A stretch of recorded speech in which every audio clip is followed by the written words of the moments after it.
In my last worthless app video, I wanted to get the video out there for the guys that are using it, even though it wasn't working on my bike. I don't know if it wasn't working on my bike or if my bike wasn't working, so who knows. But it just happened to quit working when I put the worthless app on, so that was weird.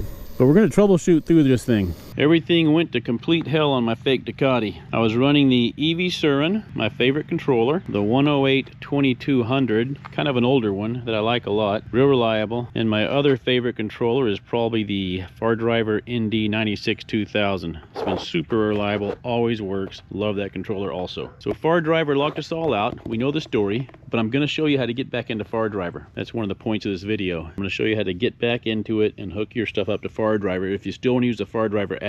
There's some rumors floating around about worthless apps destroyed my controller. There's also some EV Surins are blowing up, all sorts of rumors going around. At the time, I can't get FarDriver to connect to this thing. I decide to use worthless app to connect to my Surin, and everything goes to hell. The bike won't work. It won't go over 10 miles an hour. The motor heats up like crazy. The phase amps are going really high. Line amps aren't going over 300.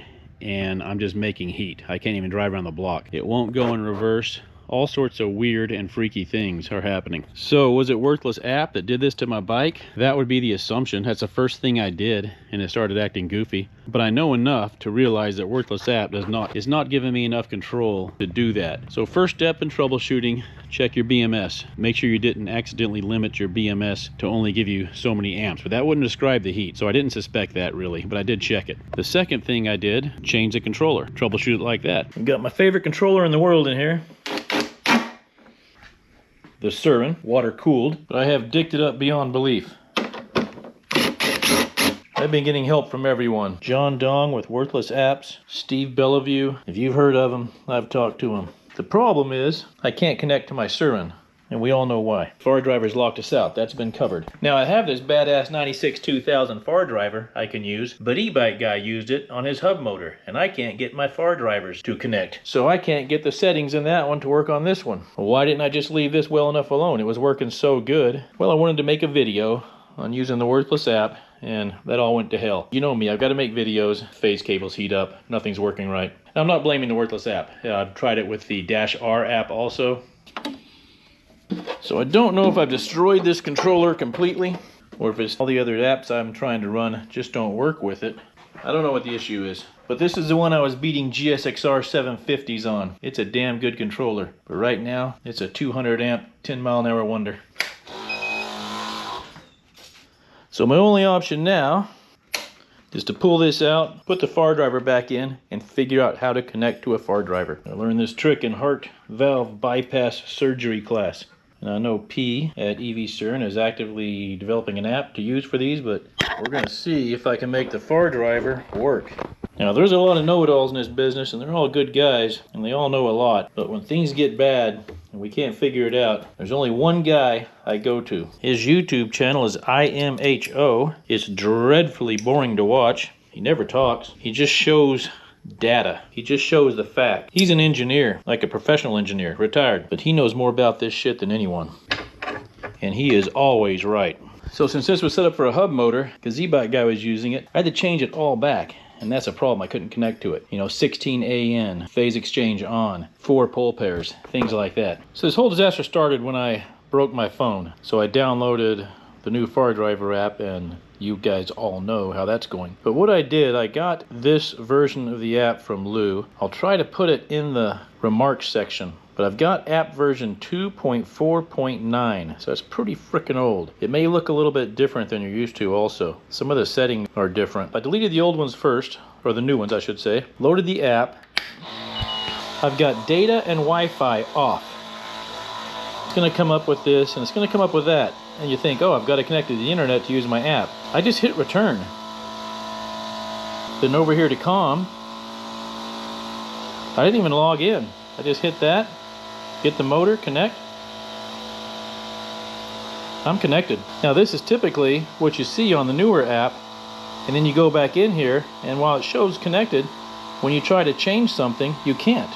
But here you can see I can put in a change, and it doesn't ask me to log in, and it doesn't say the 3 bound thing. I didn't even know an auto learn. I just put in all my old settings. So it's in now.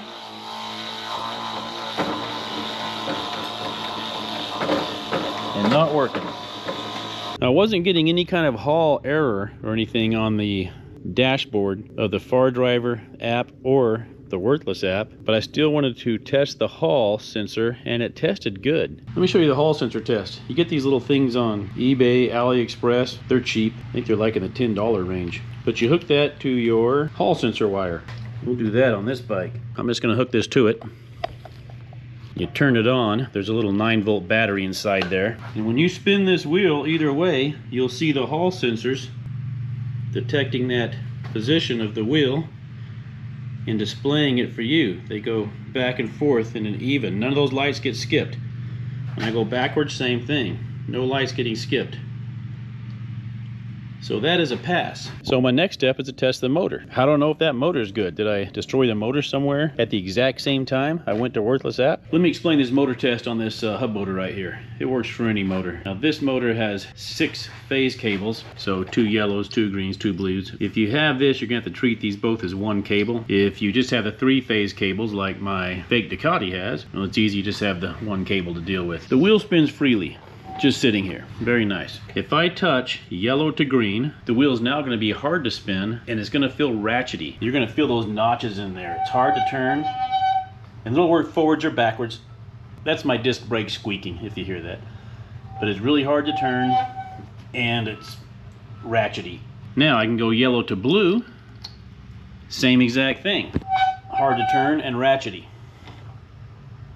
So I've done yellow to blue, yellow to green. There's only one more I have to do, and that's green to blue. And why this test might fail is you've actually overheated your magnets, overheated the motor. This one all works good. Then lastly, if you touch all the phase cables together, it's not ratchety anymore, but it's super hard to turn. But it does turn smooth. So it's smooth, no ratcheting, but it's super hard to turn. And that's a quick motor test you can do. So yeah, everything tests good. What could it possibly be? I've changed the controller, I've changed the app, nothing's different. And the motor tests good. So now we're gonna swap out that Hall sensor. This is a Hall emulator, maybe encoder, who knows? This is the encoder version, right? This probably will pass a test on that primitive Hall tester, even when it's bad. And this one is bad. So this is a brand new one I got from Socion Motors because my other one was bad. It was grounded out and it burned up. All I can really do is replace it. I don't know what all this stuff does. So I took the old one that was burned up, I fixed it. I put some, tape over the part that was grounded out, soldered that back on, put it in there, goes right in there, voila, bike works perfect. So you never know what's messing your bike up. All right, now that the bike's working again, and it's working good. Whew. I'm on a Far Driver controller, 96-2000. I'm on the Far Driver app. Everything's perfect. Now I can go back. I want to get that EV Surin on here, that 108-2400. And because we know we can't control it with the Far Driver app, we're going to use the Worthless app to set that up. We're going to make this thing even faster.